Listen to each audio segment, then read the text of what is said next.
English నేర్చుకోవడం అనర్గళంగా మాట్లాడడం మీ కల వెంటనే కాల్ చేసి క్లాసెస్కి రిజిస్టర్ అవ్వండి.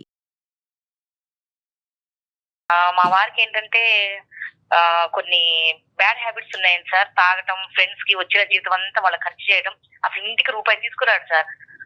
శాలరీ ఇవ్వంగానే ఆఫీస్ లో శాలరీ పడింది అంటే అటు నుంచి వాళ్ళకి వెళ్ళి బాగా మంచిగా పార్టీలు దావత్లు చేసుకొని అన్ని ఖర్చులు అవగొట్టుకుని అప్పుడు ఇంటికి వస్తాడు సార్. అదేంటంటే అట్లా చేస్తున్నారని చెప్పి ఎన్ని సార్లు గొడవ పడినా సరే ఆయన ఏ మాత్రం ఆయనలో చలనం లేదు సార్. అన్ని చాలా కేర్లెస్ గా ఉంటాడు. ఏం చేస్తారు మేఘన? ఎంతవరకు శాలరీ వస్తుంది ఆయనకి? ఆయనకి ఒక 50,000 దాకా వస్తుంది మేడం. ఓకే. పిల్లలు ఉన్నారండి? ఒక పాప ఒక బాబండి. పిల్లలున్నా కూడా కొంచెం బాధ్యత తక్కువగా ఉంది. బాధ్యత తక్కువ మేడం. ఏం లేదు, ఎంత కాడికి ఫ్రెండ్స్ ఫ్రెండ్స్ ఫ్రెండ్స్ పెళ్ళైతే మటుకు ఫ్రెండ్స్ వదలాలా, నువ్వు మేనేజ్ చేసుకో అంటాడు మేడం. చేతికి డబ్బులు ఇస్తేనే కదా మనం మేనేజ్ చేసేది, చేతికి డబ్బులు ఇవ్వడు. మీరేమన్నా చేస్తారంటే జాబ్ చేస్తున్నారా? లేదు మేడం, నేను ఇంట్లోని హౌస్ వైఫ్ నే మేడం. Right right. ఓకే. ప్రధానంగా సమస్య ఏంటమ్మా? తాగటమా? కాదు సార్, ఆ డబ్బులన్నీ అలా ఆయన పాడు చేస్తున్నారని చెప్పి చాలా సార్లు గొడవలు జరిగినాయి సార్. ఇంకా నేను పెద్దవాళ్ళలో పెట్టి అదే జీతం అంతా నా చేతికి ఇస్తేనే నేను కాపురానికి వస్తానని చెప్పాను సార్. సరే అని చెప్పి బాగా గొడవలు అయినప్పటికీ నేను మొన్న 3 నెలలు వెళ్ళి పుట్టింట్లోనే ఉన్నాను సార్. అయ్యో. సరే నువ్వు చెప్పినట్టే వింటాను అని కొంచెం ఆయన జీతం తేవటం నాకు ఇవ్వటం కొంచెం అట్లా అట్లా కొంచెం దారిలో పడుతున్నాను సార్. జీతం డబ్బులు తీసుకొని కొంచెం నేనేం చేశానంటే, ఇప్పుడు ఆయన ఎట్లా దుబారా చేస్తున్నా, నేను ₹1 చేస్తే పిల్ల ఆడపిల్ల ఉంది కదా మేడం, దానికి పెళ్లి చేయాలన్నా దాని భవిష్యత్తు బాగుండాలన్నా ఈ రోజుల్లో కట్నాలు లేకుండా ఏం జరగదు. అవునవును. ఇవన్నీ చెయ్యాలంటే మరి ఇలా తాగి తందనాలాడి ఎవరికో దోస్తులకు పెడితే నా పిల్లలకి ఎవరు మేడం రేపు? కట్నం దాకా తర్వాత అండి, ముందు చదువులు ఉన్నాయి కదా. చదువులు ఉన్నాయి కదా మేడం. ఆడపిల్ల ఇప్పుడు నా జీవితం చదువు లేదు కాబట్టి కదా ఆయన నా చేతికి ఏమి ఇవ్వకుండా ఆయన ఇష్టం వచ్చినట్టు తిరుగుతున్నాడు. అదేలేండి, అదేలే. ఓకే. అందుకని నేను అలా పెద్దల్లో పెట్టి ఆటో వాళ్ళని నీటోళ్ళని పిలిపించి మాట్లాడి చేసి ఇక ఆయన కాపురాన్ని తీసుకొచ్చి నాకు జీతం నా చేతికి ఇస్తున్నాడు మేడం. ఆయనకి ఏదైనా అవసరం అయితే నన్నే అడుగుతున్నాడు. ఈ వారం నేను దావత్కి వెళ్ళాలి, 4,000 ఇవ్వు అంటాడు. నేను 4,000 ఎందుకు ఇవ్వాలండి? 4,000 ఎవరికో తీసుకెళ్లి మీరు పెట్టడం ఏంది? ఈసారికి 2,000 తీసుకోండి. అలా కంట్రోల్ చేస్తూ చేస్తూ సార్ ఖర్చులు చాలా వరకు తగ్గించాను సార్. ఇప్పుడు కొంచెం నా దారిలో పడి ఆయన నాకు ఇచ్చేస్తున్నాడు. ఇంతలో సార్ నేనేం చేశానంటే, ఎట్లా ఇప్పుడు ఆయన దగ్గర తీసుకుంటున్నాను కదా అని ఆ పైసలన్నీ నేనేం చేశాను సార్, కొంచెంగా కూడబెట్టుకుంటా ఒక 2 లక్షల దాకా పోగు చేసుకున్నాను సార్. పోగు చేసుకుంటే ఇక ఉంటారు కదా సార్ మాకు తెలిసిన వాళ్ళు, అమ్మలక్కలు అందరూ కూర్చుంటాం కదా ఇట్లా అని చెప్పుకున్నప్పుడు, ఇక్కడ మన గల్లీలోనే వాళ్ళు చీటీ చేస్తున్నారే, నువ్వు కూడా దాచిపెట్టి అందరికి సర్ప్రైజ్ చెయ్యి, నువ్వు కూడా రేపు మంచి అమౌంట్ వస్తుంది అంటే సరేలే ఆశపడ్డాను సార్. ఆశపడి నేను కూడా చిట్టి కట్టాను, 5 లక్షల చిట్టి. Okay okay. ఇంకేం లేదు, వచ్చే నెల మనం పాడుకుంటే మనకు 5 లక్షల చేతులకు వచ్చేస్తాయి మేడం. అయితే ఇందులో ఆమె ఐపీ పెట్టి వెళ్ళిపోయిందంట రాత్రి. అయ్యో. ఏం చెప్పంటారు మేడం? అయ్యో. మా వారికి తెలీదు. ఇంతలో ఈయన ఏం చేశాడు, రాత్రి వచ్చి ఏమేమే ఇప్పుడు నువ్వు నా దగ్గర డబ్బులు తీసుకుని దాచి పెడుతున్నావా, మీ పుట్టింటోళ్ళకి పెడుతున్నావా, నువ్వు అసలు ఏం చేస్తున్నావు నాకు తెలియట్లేదు అంటే, లేదండి దాచి పెట్టాను, మీకు వచ్చే నెల మీకు ఒక సర్ప్రైజ్ ఇస్తానండి అని చెప్పాను. నేను చెప్పేశారు. తీరా చూస్తే నేను చెప్పాను సర్ప్రైజ్ ఇస్తానండి అంటే, అవునా అన్నాడండి. ఇప్పుడు ఆయన అంటున్నాడు, నేను ఒక స్థలం చూశాను చాలా తక్కువగా వచ్చింది, నువ్వు ఆ పైసలు ఇస్తే నేను తీసుకెళ్లి దానికి భయానా కడతానని కూర్చున్నాడు.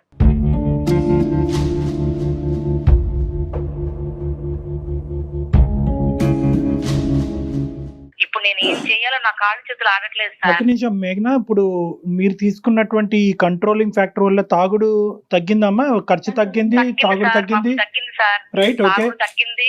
కొంచెం దావత్లు చేయడం అంటే మా గురించి కొంచెం మనిషి మారాడు. ఈ మారటం అనే దానికి సంబంధించిన క్రెడిట్ నీకు ఇస్తున్నాడా మేఘన? నీ వల్ల నేను మారాను, మనం ఇప్పుడు హ్యాపీగా ఉన్నాము, నువ్వు తీసుకున్న జాగ్రత్తలు, ఆ క్రెడిట్ అయితే వచ్చిందా మీకు? ఇస్తారు సార్, ఇస్తారు, బానే చూసుకుంటున్నాడు. ₹1 నేనేందంటే ఆయనకి ఏందంటే అనుమానం, నేనేందో తీసుకెళ్లి మా పుట్టింటోళ్ళకి పెడతానని. నేను ఎందుకు పెడతాను సార్? నాకు ఆడపిల్ల ఉన్నప్పుడు నేను మా అమ్మోళ్ళకి నేను ఎందుకు ఇస్తాను? నా పిల్లకి నేను చూసుకుంటాను. కాదు, ఈ సర్ప్రైజ్ ఇవన్నీ పక్కన పెడితే ముందు నుంచి ఇలా నేను చిట్టి పాడుతున్నాను, ఫైనల్ గా మనకి ఇంత అమౌంట్ వస్తుందని ముందు నుంచే చెప్పలేదు సార్. నేను చేసిన తప్పు ఏంటంటే ఆయనకి ఒక్కసారిగా 5 లక్షలు తీసుకెళ్లి ఆయన చేతిలో పెడదాం అనుకున్నాను సార్. ఓకే. నా కర్మ సార్, నా కర్మ ఏం చేద్దాము అంటే మీరేమనుకున్నారంటే కనుక మీరు మారటానికి ఇది గిఫ్ట్ అన్నట్టుగా అనుకున్నారు. అంతే సార్. కానీ మేఘన చదువుకున్నారు కదా మీరు, ప్రైవేట్ వాళ్ళ వ్యక్తుల దగ్గర చిట్టీలు వేయకూడదని ఎలాంటి ప్రచారం జరుగుతా ఉంది మేఘన? బాగా లేచిన దగ్గర నుంచి తెల్లారి ముఖం చూసుకుంటాం మేము, వదినా వదినా అనుకుంటా. మేఘన ఇప్పుడు సమస్య ఏంటమ్మా అంటే నీ నోటి ద్వారా ఇది చెప్పలేవా? నేను నాకు మీరు చేసేది ఇదేంది సార్, నాకు నిన్న పిచ్చి పిచ్చి ఆలోచనలు వచ్చింది సార్, చచ్చిపోదాం అనుకున్నాను. అయ్యో లేదు సార్, ఎందుకంటే ఇప్పుడు ఆయన అంతమంది ముందు ఆయన్ని గొడవ పెట్టి 10 మందిలో నేను ఇట్లా చేస్తున్నానని చెప్పి ఆయన దగ్గర పెత్తనం అంతా నేను తీసుకొని నేనేదో ఉద్ధరిద్దామని నేను చేసిన ఆలోచన మంచిదే కానీ నా టైం బాగలేదు సార్.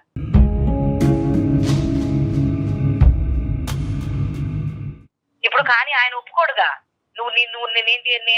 నేనేదో ఖర్చు పెడుతున్నానని చెప్పి నువ్వు తీసుకున్నావు, నువ్వు తీసుకెళ్లి చిట్టీలకు తగలబెట్టావు నువ్వు అని చెప్పి అసలు ఆ మనిషి ఎలా రియాక్ట్ అవుతాడో, ఆయన నేను ఎలా ఫేస్ చేయాలో. పోలీస్ కేసు ఏమైనా ఫైల్ అయిందమ్మా? లేదు సార్, ఎందుకంటే అందరూ అట్లాగే ఉన్నారు. రాత్రి ఏమో పెద్ద గొడవ సార్. ఇప్పుడు నేను పోలీస్ కేసు వాళ్ళతో పాటు పోయి పెడదాం అన్న ముందు ఈ మనిషి నువ్వెందుకు వెళ్తున్నావు, నీకు అవసరం ఏందని అడుగుతాడుగా. అదే ఇంకా మిగతాదంతా మొదలవుతుంది కదా. మేఘన ఒకసారి ఆయనతో మాట్లాడదామా మరి? Okay madam. అమ్మాయి చేసిందంతా మంచిగానమ్మా, అసలు తప్పు పట్టడానికి ఏమీ లేదు. నమ్మకుండా ఉండాలి కదా. ఇప్పుడు తను మంచి చేసింది కాదనట్లేదు, కానీ ఇవాళ రేపు ప్రైవేట్ వ్యక్తుల దగ్గర డబ్బులు దాచుకోవటాలు, చిట్టీలు వేయటాలు. హలో హలో ఏమండి? ఏమండి, నేను అదే మీతో ఓ విషయం దాచి పెట్టానండి, అది చెప్పలేక నేను డాక్టర్ కళ్యాణ్ చక్రవర్తి గారు ఒకసారి మాట్లాడతారు, ఒకసారి మీరు మాట్లాడరా? ఏంటి, ఏం దాచి పెట్టావు? నేను ఇప్పుడు బిజీ ఉన్నాను, ఇంటికి వచ్చాక మాట్లాడతాను. లేదండి లైన్ లో ఉన్నారండి సార్ వాళ్ళు. ఇప్పుడు నువ్వు ఎక్కడున్నావు? నేను మన ఇంట్లోనే ఉన్నానండి. మరి చక్రవర్తి గారు ఎవరు? ఒక్కసారి మాట్లాడండి. ఏం మెయిల్ పెట్టావు, ఏం జరుగుతుంది? నేను ఇంటికి వచ్చాక క్లారిటీగా మాట్లాడతాను. నమస్తే అండి రాకేష్ గారు. నమస్కారం. నమస్తే. మేము సుమన్ టీవీ అందమైన జీవితం ప్రోగ్రామ్ నుంచి కాల్ చేశానండి. నాతో పాటు డాక్టర్ కళ్యాణ్ చక్రవర్తి గారు కూడా ఉన్నారు. ఏం లేదండి, మీ భార్య ఒక చిన్న మెయిల్ చేశారు మాకు. ఆ మెయిల్ కి సంబంధించిన ఒక విషయం మీతో డిస్కస్ చేద్దాం ఫోన్ లోనే. మేము మా ఆఫీసులోనే ఉన్నాము, తను మీ ఇంట్లోనే ఉన్నారు. జస్ట్ ఫోన్ లో ఒకసారి డిస్కస్ చేద్దామని చెప్పి మేమే మీకు కనెక్ట్ చేయమన్నాం. నమస్తే రాకేష్ గారు, సారీ మిమ్మల్ని ఇబ్బంది పెట్టినందుకు. ఆ అమ్మాయి ఒక చిన్న చిక్కుముడి సమస్యలో ఉంది, మీ మిస్సెస్. అయితే ఏంటంటే తను మంచి చేద్దామని పోయి ఇప్పుడు వేరే సమస్య తెచ్చిపెట్టుకుంది. అయితే ఏంటంటే ఈ రోజు తన్ని ఎలా చెప్తే కనుక మీరు ఏ విధంగా రిసీవ్ చేసుకుంటారో, తన జీవితం తన కాపురం ఏమవుతుందో అనే భయంతో మాకు చేసింది. దానికి ముందు ఆ సమస్య ఏంటి అని చెప్పే ముందు మిమ్మల్ని ఒక ప్రశ్న రాకేష్ గారు. మీరు ఇంతకు ముందు ఆవిడ చెప్పినటువంటి మాటలు బట్టి ఇంతకు ముందు డ్రింక్ చేసి కొద్ది డబ్బులు విచ్చలవిడిగా ఖర్చు పెట్టి కొద్దిగా చల్లా చెదురైనాయి జీవితాలు కాస్త, ఇప్పుడు ఏమొచ్చి అదంతా కూడా ఆవిడ చేసిన ప్రయత్నం బట్టి ఇది ఒక గాడిలో పడింది అన్నట్టు మాకు చెప్పారు ఆవిడ. అది నిజమేనండి? నిజమే అండి. అప్పట్లో నేనేదో తాగేసి ఫ్రెండ్ సర్కిల్ లో చేసేస్తున్నానని నా మీద లేనిటన్ని పోసి చేశానండి. వాళ్ళకి వాళ్ళ ఫ్యామిలీని తీసుకొచ్చి పెద్ద మధ్యస్థం పెట్టి నాకు జీతం ఇవ్వట్లేదు, ఈయన తాగేసి తొందరలు ఆడుతున్నారని చెప్పి నాన్న రచ్చ చేసి నేను తేవడం శాలరీ ఆవిడకి ఇవ్వడం, నేను తేవడం శాలరీ ఆవిడకి ఇవ్వడం, అలాగే జరిగిందండి. ఆడవాళ్ళ గురించి తెలియదు ఏముందండి, ఇంట్లో ఒకలా ఉంటారు, బయటకు వచ్చినాక ఒకలా ఉంటారు. ఇంకా సర్దుకోపోవాలి కదా అనే గుణంతోనే నేను తెచ్చి అడిగి ఇచ్చానండి. అది ఏమైంది, ఇప్పుడు కుటుంబం అంతా కూడా హ్యాపీగా ఉన్నారు, ఎంతో కొద్ది గొప్ప సేవింగ్ చేసుకుంటున్నారు అనే మాటలో వాస్తవం ఉంది. అలా ఉండటానికి మీరు ఆ అమ్మాయి క్రెడిట్ ఇస్తున్నారు కదా, అది గొప్పగానే చూస్తున్నారు కదా మీరు? ఆ విషయంలో ఇస్తాను, ఎందుకంటే మొత్తం నేను ఇచ్చిన శాలరీ మొత్తం ఆవిడకి ఇస్తున్నాను. ఆవిడే ఏ టు జెడ్ ఆవిడే చూస్తుంది. సరే, వెరీ గుడ్. ఇంకో ఇప్పుడు ఏంటంటే ఆవిడ ఉద్దేశం అయితే కరెక్ట్ అని మీరు నమ్ముతున్నారు. ఆవిడ కఠినంగా వ్యవహరించినా కూడా ఈ రోజు ఆవిడ ఉద్దేశం అయితే కరెక్టే అని మీరు నమ్ముతున్నారు. కరెక్ట్ అండి. అయితే కొన్ని సందర్భాల్లో ఏమవుతుందంటేనండి, ఇక్కడ ఒకటే కాదు, కొన్ని సందర్భాల్లో ఏమవుతుందంటే ఇలా మంచి చేయటానికి పోయి కొంతమంది కొన్ని కష్టాలు కొని తెచ్చుకుంటారు. అది ఉద్దేశపూర్వకంగా కాదు, అదృష్టం బాలేక టైం బాలేక జరిగేటటువంటి అంశాలు. ఈ రోజు మీ వైఫ్ కూడా అదే పొజిషన్లో ఉంది. ఏంటంటే కనుక ఆవిడ మీ దగ్గర నుంచి సేవ్ చేసినటువంటి రూపాయి అమౌంట్ కాస్త చీటీ కట్టారు. అదే ఓకే. ఈ మధ్యలో మీరు కూడా అడుగుతున్నారంట, ఏమైనాయి ఆ డబ్బులు, ఏమైనాయి, ఎక్కడ పెట్టినావు, మీ అత్తింటి మీ పుట్టింటి పంపిస్తున్నావా ఏంటి అని రకరకాలు అడుగుతున్నారంట. ఆవిడ పాపం చాలాసార్లు అడిగితే నేను సేవింగ్ చేస్తున్నాను, మీకు ఎందుకు, మీరు అడిగినప్పుడు ఒకేసారి మంచిగా ఇస్తానని చెప్తారు. అది కరెక్ట్, అది వాస్తవం. అది మీరు నమ్మారా? అది ఆవిడ అబద్ధాలు ఆడే. ఎందుకంటే ప్రతిరోజు వచ్చిన శాలరీలో తీస్తున్నానండి, అక్కడ పెట్టున్నాను, వేస్తున్నాను, మీకు ఆ ప్రాబ్లం లేదంటుంది, చూస్తుంది, ఇంట్లో కావాల్సిన ఏ టు జెడ్ ఆవిడ చూస్తుంది. రైట్ అక్కడ రైట్. నేను నమ్మాను. అయితే ఇప్పుడు ఏంటంటే ఇప్పుడున్న పరిస్థితి ఏంటంటే కొద్దిగా మీరు జాగ్రత్తగా ఆలోచించవలసినటువంటి అంశం కొద్దిగా కూల్గా వినాలి. ఆవిడ కూడబెట్టినటువంటి ఆ డబ్బు కాస్త ఈ రోజు ఆవిడ చేతుల్లో లేదు. ఇంక రేపనగా అంటే నెక్స్ట్ మంత్ లో పాడదామనేటటువంటి పరిస్థితికి వచ్చేటప్పటికి చాలా సందర్భాల్లో చాలా చోట్ల మనం చూసేటటువంటి మోసాల్లాగే ఈ చీటీ కంపెనీ కాస్త ఎత్తేసారంట, ఐపీ పెట్టి ఎత్తేసారంట. ఇప్పుడు ఆ కంపెనీ కాస్త లేదు. సో ఆవిడ పెట్టినటువంటి డబ్బులన్నీ ప్రస్తుతానికి పోయినట్టే. ఏదైనా పోలీస్ కేసు ఏదైనా వేసి మళ్ళీ ఏమైనా దొరికితే అది వేరే విషయం. కానీ యాజ్ ఆఫ్ నౌ పాపం ఆవిడ మీకు చెప్పుకోలేకపోతుంది, కానీ ఆవిడ విపరీతమైనటువంటి బాధ దుఃఖంలో ఆవిడ ఉంది. ఆవిడ ఏంటంటే ఆఖరికి ఈ విషయం నా భర్తకు చెప్పుకోలేనటువంటి పరిస్థితుల్లో నేను చచ్చిపోవటానికి కూడా రెడీ అనేటటువంటి ఆలోచన చేసేటప్పటికి మేము అలా కాదమ్మా, మేము ఉన్నాం నీతో పాటు, నువ్వు నీ బాధ ఏంటో మాకు చెప్పు, మేము కమ్యూనికేట్ చేయవలసినటువంటి విధంగా మేము రాకేష్ గారికి కమ్యూనికేట్ చేస్తామని చెప్పాము. ఇప్పుడున్న పొజిషన్ అది సార్. చూడండి చక్రవర్తి గారు, నేను ఒక విషయం చెప్తాను. ఇప్పుడు నేను ఏదో చేసేస్తున్నాను, నేను బయట ఖర్చు చేసేస్తున్నాను అని చెప్పి మధ్యస్థం పెట్టి మొత్తం నానా హంగామా చేసి తెచ్చి ఇంట్లో సేవింగ్ పెట్టారు. ఇప్పుడు సడన్ గా ఐటీ పెట్టేస్తారంటే ఎంత అమౌంట్ అండి? ఎలా జరుగుతుంది ఇది? ఎందుకు భర్తకు ఒక భార్య చెప్పుకోలేనంత కష్టం వచ్చేసిందా ఇక్కడ?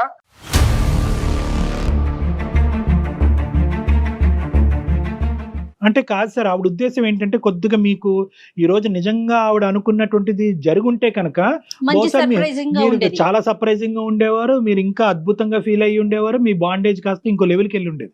నేను నా భర్తని నా కుటుంబాన్ని మార్చుకోవటమే కాదు, దానికి అడిషనల్ గా ఈ గిఫ్ట్ కూడా ఇచ్చి మనీ యొక్క వాల్యూ తెలియపరచడానికి ఆవిడ చేసినటువంటి ఒక ప్రయత్నం కాస్త బెడిసికొట్టింది. అది కూడా ఆవిడ చేసినటువంటి తప్పు కాదు. ఆవిడ నమ్మినటువంటి మనుషులు, ఆవిడ వెళ్ళినటువంటి ప్రదేశం కరెక్ట్ కాకపోవటం వల్ల ఈ దురదృష్టకరమైన పరిస్థితి. ఆవిడ ఉద్దేశంలో ఎటువంటి డౌట్ లేదండి. మీ అలవాట్లు మారిని, ఇంటి పరిస్థితులు మారిని, దాంతోపాటు ఫైనాన్షియల్ గా గిఫ్ట్ వచ్చింది అని చెప్పే ప్రయత్నం ఆవిడ చేశారు. రాకేష్ గారు ఫోన్ ఇస్తారండి, ఉన్నారు అక్కడ? ఆవిడ లైన్ లోనే ఉన్నారండి. ఏం జరుగుతుందిరా? ఏం జరుగుతుంది అసలు? ఏమవుతుంది? ఏంటి ఇవన్నీ? ఐపీ పెట్టడం ఏంటి? డబ్బులు ఎత్తుకెళ్ళడం ఏంటి? మీకు ఎందుకు చెప్పలేదా నాకు ఇన్ని రోజులు? నువ్వు ఒక్క మాట చెప్పావా? మీరు వినండి కొంచెం. మీరు ఇట్లా అరుస్తారని నేను చెప్పలేదండి. మీరు కొంచెం ముందు వినండి. వచ్చే నెలలో పాడితే 5 లక్షలు వస్తాయి, ఒకేసారి తీసుకొచ్చి మీ చేతికి పెడదాం అనుకున్నానండి, సర్ప్రైజ్ అని. మరి నువ్వు ఎన్ని మోసాలు జరుగుతున్నాయి? టీవీలు చూడట్లేదా? నువ్వు పేపర్ చూడట్లేదా? ఏమండి మన ఇంటి ఎదురు వదిన గారండి, వదిన గారు చెప్పావా బయట? అదేదో బ్యాంకులో వేయవచ్చు కదా, హ్యాపీగా వినేవాళ్ళం కదా. బ్యాంకులో వేస్తే నేను ఆ రోజు నుంచి నువ్వు మధ్య పెట్టినప్పటి నుంచి నేను ఏమైనా నేను అడిగానా ఏం చేస్తున్నావు ఏంటి అని? లేదండి. మరి బయట ఇలాంటి మోసాలు జరుగుతున్నా నేను చీటీ కట్టాల్సిన అవసరం ఏమొచ్చింది? లేదండి, 4 లక్షలు కడితే ఇంకో 1 లక్ష కలిసి వచ్చింది కదా, లేని కట్టానులేండి.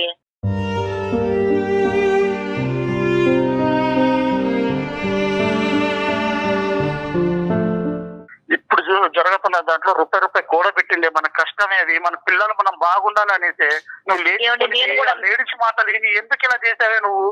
1-2 లక్షలే? 5 లక్షలండి. పిల్ల పేరు మీద ఇద్దాం అనుకున్నానండి.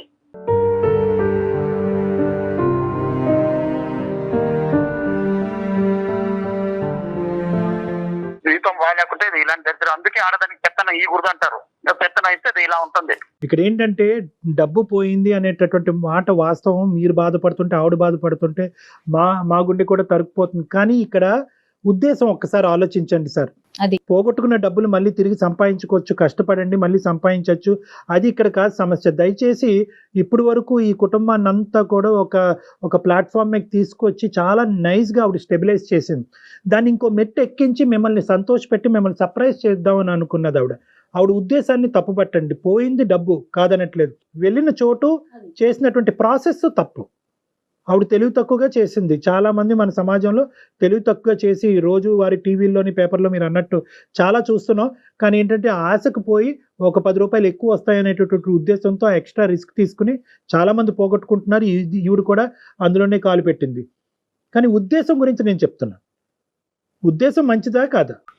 మంచిదే అండి, ఉద్దేశం మంచిదే కాదనట్లేదు. ఎందుకంటే నేను ప్రతిసారి శాలరీ ఇచ్చినప్పుడల్లా ప్రతిసారి అడగతాను, ఏం చేస్తున్నావు అంటే నేను సేవింగ్ చేస్తానని నేను ఎత్తి పెడతానండి, అన్ని నేను చూసుకుంటానంటే ఇంకా వద్దు అంటే ఇంకా సరే నేను ఆ ఒక్క ఉద్దేశం మీదే నేను బయట ఫ్రెండ్స్ వెళ్ళట్లేదు, పార్టీలు వెళ్ళట్లేదు, వీకెండ్ మానేసుకున్నాను. సరే ఏదో హ్యాపీగా ఉందా అనుకున్నాను. భర్త బయటకు వెళ్ళినప్పుడైనా సరే, భర్త ఆఫీస్కి వెళ్ళినప్పుడు సరే, ₹1 ఎంత సేవింగ్ లో ఉందో చెప్పాల్సిన అవసరం భార్యకు ఉందా లేదా అది చెప్పండి మీరు క్లారిటీగా. ఒకటి సార్ ఇక్కడ ఏంటంటే మీరు ఎలా ఖర్చు పెడుతున్నారు అనే లెక్క ఆవిడకి తెలియాలి అనేటటువంటి రూల్ ఉన్నప్పుడు ఆవిడ ఎలా ఖర్చు పెడుతుంది అనేటటువంటి లెక్క కూడా మీకు కూడా తెలియాలి. ఇక్కడ అది అందులో that is very clear sir, అందులో ఎటువంటి డౌట్ లేదు. కానీ ఇక్కడ ఏంటంటే ఆవిడ ఉద్దేశం ఏంటంటే ఇది ఒక్కొక్క రూపాయి కూడబెట్టి ఒకేసారి సర్ప్రైజ్ ఇద్దాం అనేటటువంటి ఆలోచనతో ఆవిడ చేసినటువంటి స్టెప్పే కానీ మీ దగ్గర ఉద్దేశపూర్వకంగా ఆవిడ ఖర్చులకు ఆవిడ సంతోషాలకు ఆవిడేమి పర్సనల్గా ఏం వాడుకోలేదు ఇక్కడ. అది మీకు తెలుసు, మాకు తెలుసు. మీ భార్యగా ఏంటంటే అది మీకు అర్థమవుతుంది. ఆవిడ మాట్లాడినటువంటి పద్ధతులు విధానాలు బట్టి మాకు కూడా కొంతవరకు అర్థమవుతుంది. ఎటొచ్చి ఏంటంటే ఇది జరిగింది కాబట్టి ఈ జరగటం వల్ల మీ మనసు విరిగిపోయి ఇంతకు ముందు వచ్చినటువంటి డిఫరెన్సెస్ మళ్ళీ పెరిగిపోకూడదు, మళ్ళీ పునరావృతం అవ్వకూడదు, మనస్పర్ధలు పెరగకూడదు. ఎందుకంటే ఈ ఫ్యామిలీ అంతా కూడా ఒక మంచి ఒక పొజిషన్కి వచ్చింది. సో ఇక్కడ మీరు మనీ పోయింది అని చూస్తే కనుక ఆవిడ మీద నెగిటివ్ వైబ్రేషన్ వస్తుంది. కాదు ఆవిడ ఉద్దేశం కరెక్ట్, పోయిన డబ్బులు ఎలాగో పోయినాయి, నా భార్య పెర్ఫెక్ట్, నా కుటుంబం గురించి ఆవిడ ఏమన్నా చేయడానికి రెడీ అని అనుకుంటే కనుక మీ ఇద్దరు బాండింగ్ ఇంకా పెరుగుతుంది. కానీ పాప ఆవిడ ఉద్దేశం కరెక్ట్, అది కళ్యాణ్ గారు అంటున్నట్లుగా. మేఘనా ఇక్కడ 2 things అమ్మా. ఒకటి ఏంటంటే చాలా రిస్క్ ఇష్యూ ఒకటి చేసావు, రెండోది ఏంటంటే అతని దగ్గర దాచిపెట్టావు.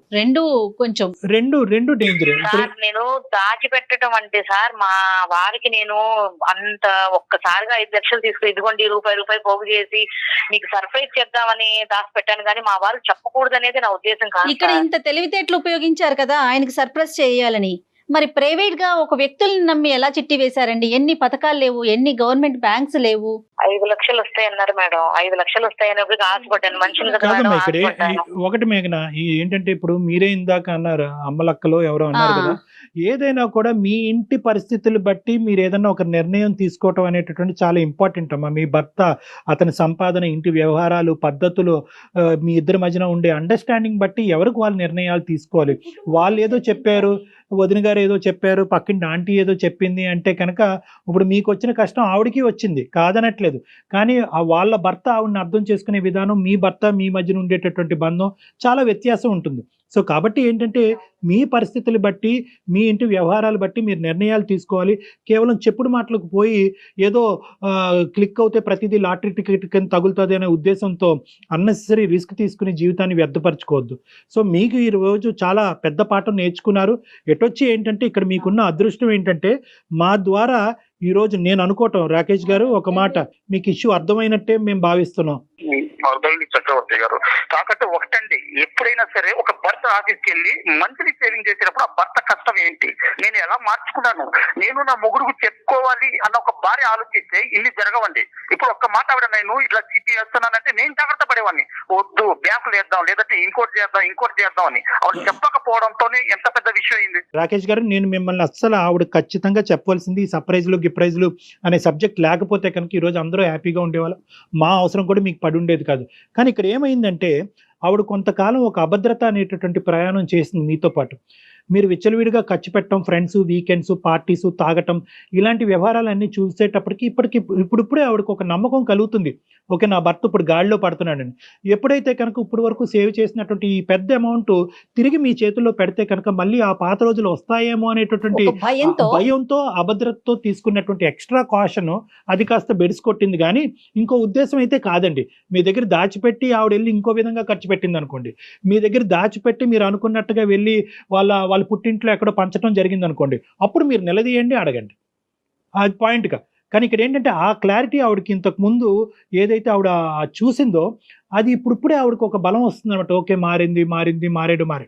ఎప్పుడైనా డబ్బు చూస్తే మళ్ళీ మనిషి మొదటికి వస్తాడనే భయంతో ఆవిడ కొద్దిగా అతి జాగ్రత్తగా వ్యవహరించింది, మీకు చెప్పకుండా ఆవిడ నడిపింది. అది కాస్త మీకు ఇంకా అవమానంగానే అనుమానాస్పదంగా మారింది.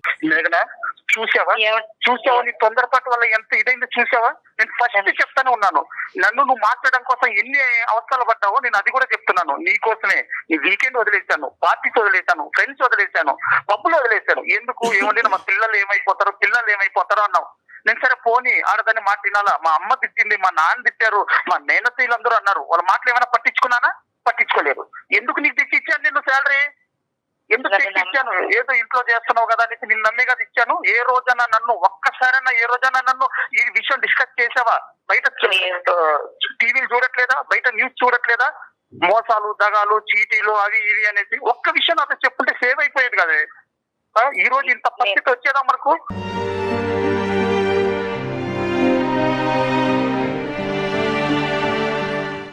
నన్ను క్షమించండి, మీకు చెప్పకుండా నేను దాచిపెట్టడం తప్పే. కాకపోతే నేను ఏదో 4 లక్షలు కడితే ఇంకో 1,00,000 రూపాయలు వస్తాయి, మీకు సర్ప్రైజ్ చేద్దాం అనుకున్నానండి. ఇది ఇంత దూరం వెళ్ళిద్దే నేను ఆలోచన చేయలేదు.